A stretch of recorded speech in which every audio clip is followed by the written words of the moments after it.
Kini ang mga dagkong balita sa Balitang Bisdak karong Martes. Kapin 200 ka kilo nga manok gilabay sa barangay Kambinukot, Cebu City. 20 ka mga panimay na sunog sa Palumpon, Leyte kagabi. Kapin 200 ka mga trabahante sa usa ka frozen seafood product sa Lapu-Lapu City gitangtang sa trabaho. Ug bulalakaw nakit-an haduol sa Bulkang Mayon kagabi.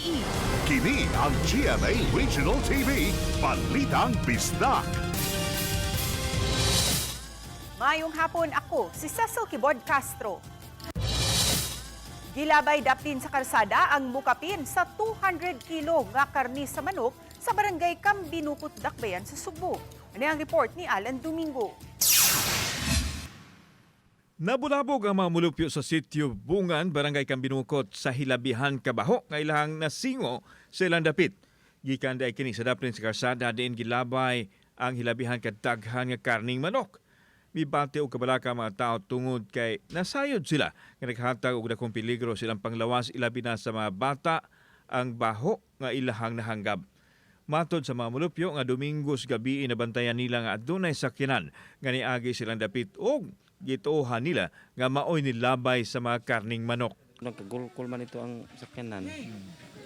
Ito siguro murag siguro gisudlan ato kanang basin cooler ba? Cooler. Nya. Moto na nidagan nga ri. Moto pagkaugma ningon na sila nga alagi gilabay diha. Nya timing sa pag-plug na mo to kadtong kagahapon. Moto isure may kusihal ito. Baho jud yung patay.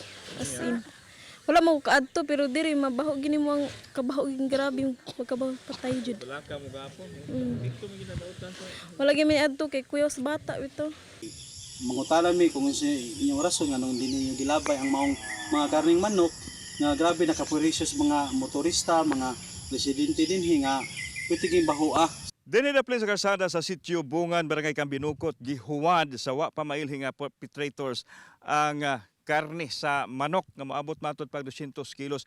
Ilaning nabantayan Domingos gabi dunay sakyanan nga niagi diri gituohan nila nga mo ni ang nihuwad nining karne sa manok. Ang gihimo sa mga tigdanan sa barangay ilaning gisunog aron unta nga dili na gyud manimaho apan sa pagkakaron do na pag moalis nga baho nga nagdala og peligro sa panglawas sa mga tao dinhi. Bisan og nadauban ng mga karnis manok apan nanimahaw gihapon kini gani manghagdaw pa ang mga iro sa mga nahabiling karne. Mihimo nagpakisusi ang barangay pinaagi sa pagsuhid sa mga dunay CCTV nga nakakuha og video sa sakyanan nga gigamit. Amo na i-update karon kung saya mga lakang buhaton pero lisod kaayo kay cruiseman magud di makita ba. Update number di makita, di sad klaro, di sad visible. Nakigalayon usab ang barangay sa City Hall usa sa kabalak-an nila ang posibilidad nga adunay sakit ang mga manok nga magkatakod usab sa manukan sa mga mulupyo. O kinsa may contact diya sa area sa among diya sa sitio nga Purok 5 unta di lang gyud nila usbon mag-usab kay ingon ta kung nakalusot man sila karon proseso ni gayon di gyud sila makaipsot kay fully equipped nila akong kada sitio nako na nakoy mga CCTV ng ibang taod kada sitio. If masakpan, pailan pa? Masakpan pa lang yung kaso kaya na matay Sir Ordinance sa Cebu City Government. Kauban si Clover Lumayag, ako si Alan Domingo. Balitang Bisdak.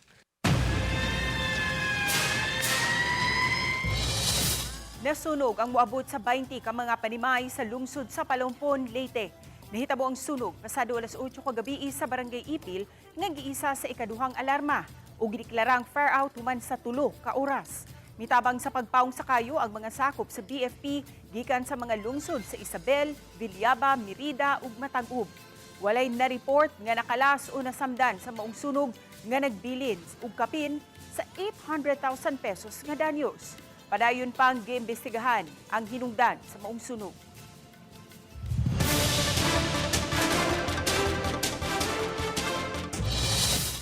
Kalit lang nga gipangtangtang sa trabaho ang kapin sa 200 ka mga trabahante sa usa ka frozen seafood product company sa MEPS1. Ang dugang detalye sa live report ni Luan May Rondina. May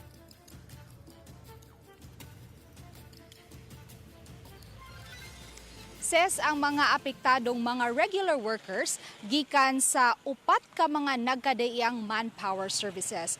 Busa ang bago anaa karon sa mga manpower services nga mapangitaan gilayon sila og laing kompanya nga ilang katrabahuan. Dungan nga midangop sa Public Employment Service Office kon Peso Lapu-Lapu kagahapon sa udto kining 65 sa 222 ka mga agency worker sa usa ka locator sa MEPS 1 kansang mga produkto, mga frozen seafoods. Usa kanila si alias Liz, 52 anyos, taga Barangay Babag. Kapina sa duha ka tuig nga nagtrabaho sa naasoing kompanya si Liz, isip production worker. Apan niadtong May 16, kalit lang silang gipahibaw sa management sa kompanya atol sa ilang break time nga kutob na lang sila ni anang adlaw kay wa na sila'y trabaho sa Lunes, May 18. BFAR kuno diri sa Philippines, so ako no ka-comply og kuan BFAR dito sa US. Yang among product kay kuan baya kanang US, kanang Canada, China, nya sa US minisabit ko no. As in na-shock mi anang kuana adlaw nga last day na day namo. Alang kang Liz, di makatarunganon ang gihimo sa kompanya nga inay nga muhatag og early notice apan diha-diha dayon gitaktak sila sa trabaho. Solo parents si Liz kinsa adunay gipatungha nga college student ug second year high school nga mga anak. Ang among problema kay mga idara naman mi. Nya, kung mangita silang asa mi i-reassign, ang kami, ang among edad, wala naman, di naman mi siguro makuan sa ubang company. Di namin ma-absorb nila. Muna among problema niya, unsaon na mo ani. Matod ni Kim Francisco, Peso Manager sa Lapu-Lapu City, nga nakontak na niya ang usa sa mga manpower agency nga naghupot sa mga apektadong trabahante. Aware sila sa mga panghitabo and tagaan nila o priority ang ilang mga displaced nga mga agency workers nga ila pong matagaan og another kanang employment opportunity para sa ubang mga clients nila. So mo na ilang gi-assure sa TOA and hopefully within the period of 6 months ila nang mahimo. Karong hapon, ang locator mismo sa MEPS 1 kansang produkto mga frozen seafoods ang iyang hinabion aron masuta gayod ang hinungdan sa kalit nga pagpanaktak nila og mga trabahante. Lakip sa susihon sa Peso Manager kun unsa ka tinuod nga nagpadayon gihapon ang produksyon sa crab meat o gihulipan lang ang mga gitaktak nga mga trabahante. Makig-alayon usab si Francisco sa usa pa ka manpower agency diin hasakop usab ang uban pang mga apektadong trabahante. Samtang gidasig sa Department of Labor and Employment Condoli 7 ang apektadong mga trabahante sa pagdangop sa ilang buhatan aron sila magiyahan sa mga posibleng legal nga lakang nga ilang mahimo batok sa gihulagway nilang kalit nga pagtaktak nila sa trabaho. Pagpaarigi nila diri kay explikaran nato sila kung unsay mga posible nilang buhaton. Unya susiyon sad nato kung unsa ba gyud ang sitwasyon no sa pagtangtang nila. Sa bigas bahin, laing 151 ka mga trabahante usab sa laing locator sa MEPS 1 ang gipang redundant. Ang redundancy program anam-anam nga gipatuman sa naasoing kompanya sukad May 2025.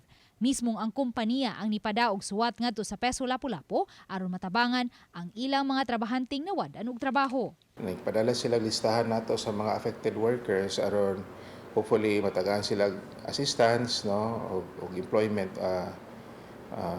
facilitation na program sa atong opisina. Dili hinuon tataw ang rason nga gihatag sa kompanya kung nganong nipatuman sila og redundancy program gawas lang sa paghulagway nilang challenging period ang nasinati karon sa ilang patigayon.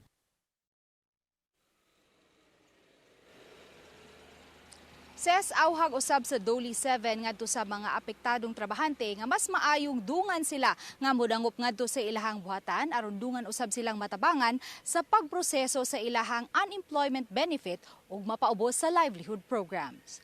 Ses, Daghang salamat, Luan May Rondina.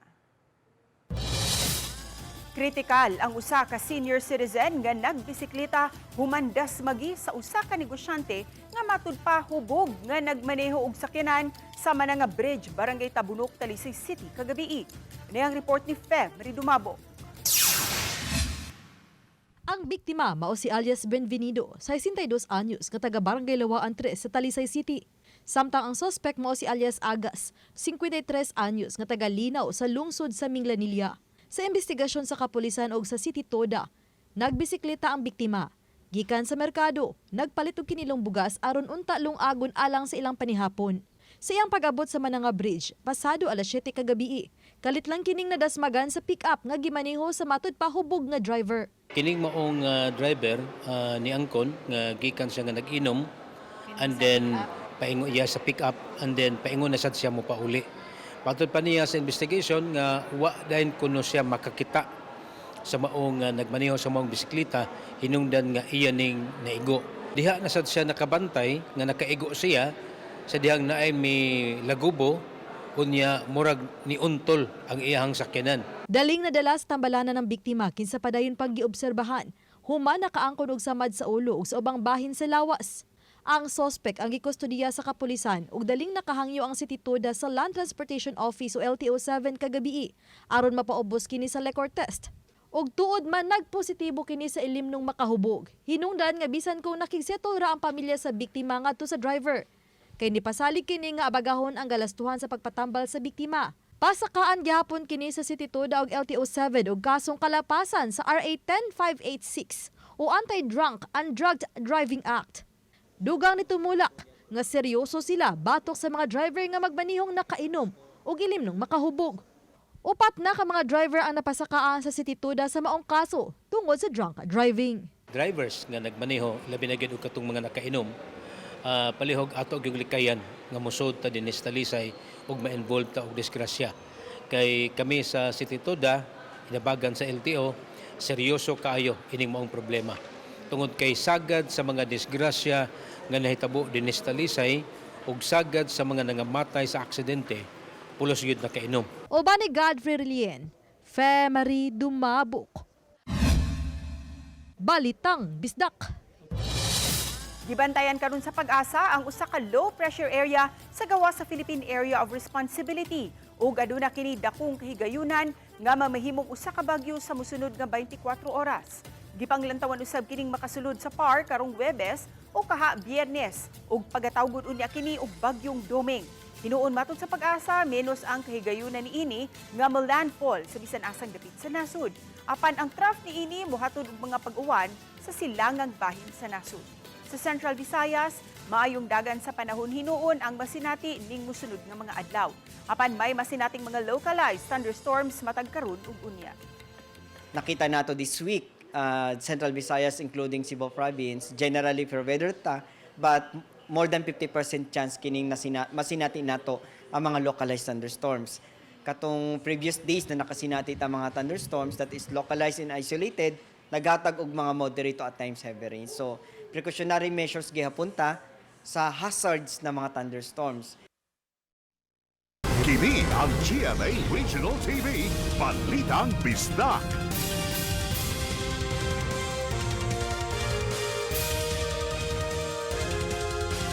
Kini ang GMA Regional TV, Balitang Bisdak. Matayang managsuon nga sakay sa multicab human kini midasmag sa sementadong bahin sa usa ka panimay sa Barangay Dakit, lungsod sa Barili. Gihil ang mga biktima nga si Arturo, 64 anyos, nagmaneho sa sakyanan ug ang iyang manghod nga si Andres. Samdan usab ang laing duha ka mga babay nga sakay sa multicab. Sa pakisusi sa kapulisan, padulhog ang sakyanan dihang nagmalfunction ang brake niini. Hangtod nga mibangga ang multicab sa usa ka konkretong panimay. Tungod sa impact, grabe ang pagkaangol sa managsuon. Samtang luwas ra hinuon ang duha ka mga sakay sa multicab. Napasakaan na og kasong kalapasan sa Anti-Dangerous Drugs Act ang duha ka mga lalaking nakuhaan og 20 ka kilo nga shabu nga nagkantidad og 135 million pesos. Kini atol sa hiniusang operasyon sa PIDEA, PNP ug ubang mga ehensya sa kagamhanan ni adtong Domingo sa Barangay Uling, City of Naga. Ang kontrabando nga nakuha sa posisyon sa duha gikan sa kauduhan ug gisakay nila sa usa ka sakyanan dihang na-intercept sa mga otoridad. Nagpadayon ang pakisusi sa PIDEA kung asa ang tinubdan sa drogas. Samtang posibleng iapil sa pagkasunog ang nasakmit nga mga droga sunod buwan kung makakuha na og pagtugot gikan sa korte. Gahapon na file ng case, and then isa na sa move yun namo sa PDEA, we are very proactive nga while kung naanay ma-assign na korte, naanay ma-assign na judge, mo-file mi og motion nga for immediate destruction of dangerous drugs. Kay naamay ubang judges, musugot ra pod sila, magbilin lang sila representative sample.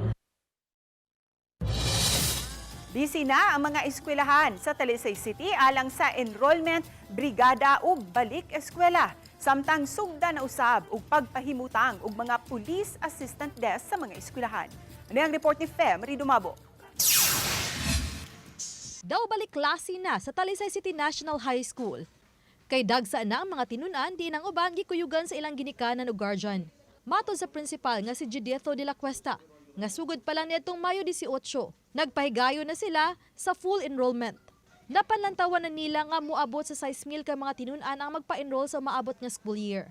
Sa niaging school year, niabot sa 5,775 ka mga tinunan ang eskwela sa TCNHS. Sa May 20 pa lang, o duha ka adlaw humansug di ang enrollment, moabot na sa kapin 4,000 ka mga tinunan ang nagpa-enroll. Karon pa lang, nanawagan na ang eskwelahan sa stakeholders ug dugang mga lingkuranan alang sa mga tinunan sa pagsugod unya sa brigada eskwela. Sa miaging tuig, nagpatuman na ang eskwelahan og shifting sa classes. Apan miabot sa 70 ngadto sa 75 ka mga estudyante gihapon ang mogamit sa matag classroom, matag shift. Top priority nga problema is mingon tag lacking classrooms, pero it cannot be immediately solved. Siguro furnitures like armchairs. Siguro na mga modernate na mga armchairs, dawaton na mo na kay even though lacking classrooms, basta importante lang ang mga bata masunod classroom, makalingkod lang, nalay kaswatan. Na yung mga enrollees coming from the other barangays, akong gibalibaran kay naman mo dito yung senior high school, naman mo dito yung public secondary school sa inyong barangay. Nagpatabang na usab sila sa DepEd ug LGU alang sa katukuran sa dugang school building. Napamami space, buildable space sa likod. Siguro maka-construct dito siguro mga 4-story 12 classrooms or 4-story 8 classrooms.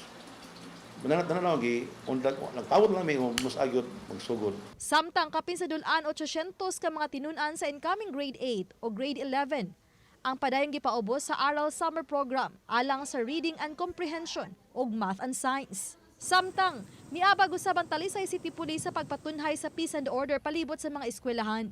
Adunay mga police assistance desk nga napahimutang na. Nagpaygayon usab sila og roofing og checkpoint duol sa mga eskwelahan. Nagsugod nami og kanang deploy og mga personnel sa pads ma'am niya. Nag-conduct na pud mi og distribution of flyers sa uban nga schools para sa anti-criminality nato ma'am aron malikayan ang mga krimen sa kuan labi na nga daghanang mga estudyante pud. Uban ni Godfrey Relien, Femery Dumabok. Balitang Bisdak. Gimanduan karon sa trial chamber ang defense team ni kanhi Presidente Rodrigo Duterte nga itugyan kanila ang gipirmahan sa kanhi Presidente nga nag-waive o mipadaplin sa iyang katungod sa pagtambong sa hearing. Subay sa waiver ni Duterte, gipahibaw niya nga iyan ang mga abogado ang moatubang sa status conference. Matod sa trial chamber 3, lakip sa ilang tukion sa status conference ang mga petsa sa trial. Mausab ang mga update sa gidusong mga ebidensya, mga saksi ug ubang mga dokumento gikan sa prosecution ug defense teams. Tukion usab ang gamitong pinulungan sa mga saksi ug kung nanginahanglan pa sila og mga translator ug ubang mga butang nga mamahimong makaapekto unya sa dagan sa husay. Nagdugan og tanaw ang mga cast ug production sa bagong GMA Afternoon Prime Series nga kamao sa ilang pilot episode. Sa first episode, gipakita dayon ang karakter sa batikang aktor nga si Neil Ryan Sese kinsa nagdala sa usa ka non-traditional role nga usa ka closeted LGBTQIA boxer. Mibida usab sa first episode si Ewan Micael. At ang uban pang nagkakulbahinam ng mga episode sa kamao, 3:20 p.m. sa GMA Afternoon Prime. Kini ang GMA Regional TV, Balitang Bisdak. Ini ang GMA Regional TV, Balitang Bisdak. Nahuli kam sa Philippine Institute of Volcanology and Seismology ang usa ka bulalakaw pasado alas 10:30 kagabi. Gipasabot noon sa ahensya nga wala mo tugpa ang meteor o bulalakaw sa bulkan. Nagkatagkuno kini samtang padung paubos. Nahitabo kini taliwa sa padayong pag-ulbo sa bulkang Mayon. Sulod sa duha ka higayon, natala ang lava effusion o ang inanay nga pagdagayday sa lava o ang gitawag nga pyroclastic density currents. Ubos gihapon sa alert level 3 ang bulkang Mayon. Higpit karon gidili ang pagpaduol sa bulkan sulod sa 6-kilometer radius permanent danger zone. Ani ay makapadasig nga istorya sa paningkamot talagwa sa kalisod. Scholar, milampo sa pag-eskwela ug nagpasalamat sa mitabang kaniya nga fraternity kung ang mga miyembro nagtampo-tampo para kaniya. Ano ang report ni Nico Sereno? Sa ilang balay sa sudlunong parte sa Mandaue na abtanamo ang 22 anyos nga si Daisy Maliona. Ni adtong higayuna, miduaw kaniya ang leader sa fraternity nga nag-sponsor kaniya. Malipayong gipakita ni Daisy ang iyang graduation photo. Agig pagpasalamat sa mga mitabang kaniya. Matod ni William Bacalando, ang leader sa mong grupo, nagplano sila kaniadto og lain nga programa. Gawas pa sa naanda nilang gilusad nga gift giving ug relief mission. Nahuna-hunaan nila mo sponsor og estudyante. Ang mga miyembro katong dunay trabaho nag-amot-amot og tag 100 pesos kada buwan. Ang katapusan nga duha ka tuig, 3rd ug 4th year ang ilang gisponsor kang Daisy. Sa State University tuod siya nag-eskwela ug libre ra ang tuition pero gamit ang kwarta sa tanan niyang galastuan, plete, baon ug mga gamit sa eskwelahan. Medyo lisod sad ang lang kahimtang bang which is need sad na isa nga siya ang matabangan kay kanang aside sa kanang gold drive-in kay siya nga kanang muhuman kay para sa iyang pamilya nga makaasinso pud ba. Doble ang kalipay ni William ug mga kagrupo sa nakabot ni Daisy. Samot na pagkabaw nga pagbalita niya namo nga magna cum laude siya. Usapog ko sa kanang tao nga kanang nangandoy sad nga muhuman sa una babat tungod sa kapikis panahon murag undergrad ra gid nga college ako naabtan. So murag ang feeling gani kay murag ni graduate pug og appeal ba. Ug mao say na feel sa uban ang membro kasagaran nga kanang wala sad nakatiwas tungod sa kalisod ba. Malona Daisy, paktaan Mandaue sa ko, magna cum laude. Sa miaging simana lang, nipaso sa ilang graduation si Daisy nga may unang degree holder sa pamilya. Asoy niya, kaniadto pa, buot na niyang mulampos sa pagtungha. Kung duha ka manghud karon kay nanay mga bata, so niya ako nga kana why not muhuman jud ko kay para gali to inspire sa akong mga manghud nga muhuman sad sila kay dili biya jud babag sir. Niadto lang pag-igo sa bagyong Tino, lakip ang pamilya Maliona sa nabahaan pag-ayo. Gani ang ilang balay, midahirig na karon ug nagtukod na lang og laing istruktura sa kilid nga mo'y ilang gipuy-an. Ang iyang amahan, pintor o construction worker, samtang manghimuay og silhig ang iyang mama. As ate gali kay kanang mo ni take sad kong initiative nga mutabang pud nila nga dili lang para sa kong kaulingon, muhuman ko kay tungod ganahan ko o ganahan sad ko nga mobaws nila. Once nga ma-successful ko pohon, doon ako'y matabangan sa ngawan nga sama nila nga gitabangan ko ug matabangan po na ko akong pamilya sa kalisod. Uban ni Godfrey Relien, Nico Sereno, Balitang Bisdak. Mga kapuso na puno sa aksyon ug suspense after suspense ang pilot episode sa Firewall sa Task Force Firewall. Thrilling ang backstory sa karakter nga si Isa nga gidala ni kapuso actress Kylie Padilla. Sa ikaduhang adlaw sa series, ipaila-ila na ang ubang miyembro sa Task Force Firewall nga gidala nila ni Miguel San Felix, Jack Roberto, Buboy Villar, Lexi Gonzalez ug Cheska Fausto. Labing unang duha ka mga gold medals sa Central Visayas sa nagpadayong palarong pambansa 2026 sa Agusan del Sur nalangkat sa mga pambato sa DepEd Lapu-Lapu City Division sa Natad sa Arnis. Ang unang gold medal nakuha ni Amber Joy Nutarte ubos sa anyo individual single weapon category. Samtang ang ikaduhang gold nakuha ni Abigail Alpanta ubos sa anyo individual single weapon secondary girls. Base sa medal standings, naguna ang Negros Island region nga adunay 4 ka mga gold, 1 ka silver ug 1 ka bronze. Samtang ang Central Visayas nga anaa sa ika-8 nga dapit, adunay 2 ka gold, 3 ka silver ug 2 ka bronze medal. Gibuksan na ang Talisay City Dairy Box nga proyekto sa Department of Agriculture ug gidumala sa grupo sa kababayan ug lokal nga mga mag-uuma sa Talisay City.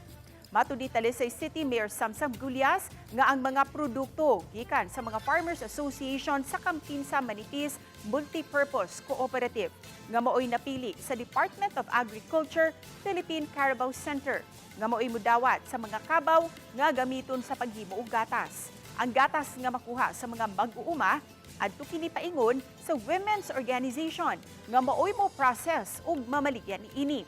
Giabagan sa kagamhanan sa dakbayan ang Farmers Organization aron mamahimong malungtaron ug kapuslan pa sa musunod nga mga henerasyon sa mga talisaynon. Nimutang kini kilid sa Talisay Sports Academy Building.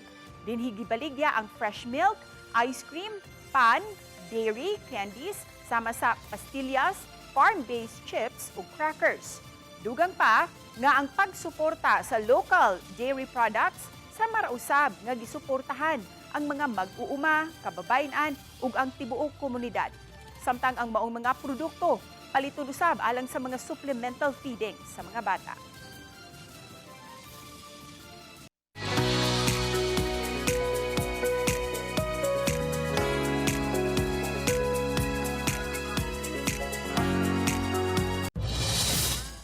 Gipasalig sa City Hall sa Mandawi nga magpadayon ang beautification program sa syudad nga usa sa gisaad ni Mayor Junkie Uwano. Gipanindot sa City Hall ang beautification sa mga center islands. Usa sa nauna na pagpalambo ang parte sa Uwano Avenue nga naatulang usab nga kaagian sa mga delegado sa gitahigayong ASEAN Summit sa unang simanaha ning buwana. Gikatakdang isunod pa ang ubang major thoroughfare sa dakbayan. Lakip usab sa palambuon pa ug paninduton ang Pahara Park nga anaa ilawom sa Second Bridge para kasuruyan nga open spaces nga lugar para sa mga Mandawihanon. Gibudget sa Mandawi City sa maong mga proyekto moabot sa 65 million pesos karong tuiga. It will be an open park. Wala may dako nga open park diri, and I think kinahanglan ng mga tao na wellness ba. Yan. Napoy access ang mga medyo ordinaryo nga tao ba kay uban gud ma-intimidate man, example aritas dani daghan sa na diha, pero maglahi man nga crowd pud ang naa diha. Gusto sa mayor nga napoy kantuan ang mga ordinaryong tao ba. Ayan, tugutan ra ang mga ambulant vendors nga makapamaligya haduol sa Gate 1 ngadto sa Gate 4 sa Mactan Export Processing Zone kun MEPS 1. Apan limitado lang ang mga dapit diin sila makadisplay sa ilang mga tinda. Matag alas 4 sa kadlawon hangtod sa alas 7 lang sa buntag ug matag alas 4 sa hapon hangtod sa alas 9 sa gabi ilang sila makapaninda. Kini ang mga makabut nga kasabutan atol sa tigom nga gipatawag sa city government. Pinanguluhan sa senro ug sa clearing team uban ang kapin sa 60 ka mga ambulant vendors. Lakip usab sa nasabutan nga dili patindahan ang dan paingon sa airport ug nga kinahanglan hipuson sa mga ambulant vendors ang ilang mga basura ug dili iabo sa drainage ang ilang mga used oil. If ever magkandak ang clearing team no og inspection og monitoring, if naalam mo sa saktong oras o sa saktong lugar, dili sila angay mahadlok.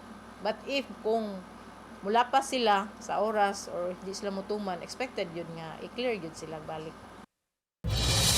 Ug mao kadto ang labing dako ug nagunang mga balita sa Central ug Eastern Visayas. Daghang salamat mga kapuso. Ako si Cecil Kibod Castro ug kami ang GMA Regional TV Balitang Bisdak. Walay gidapigan, walay giprotektahan kaniadto pa hangtod karon serbisyong tinud-anay. Maayong hapon mga kapuso.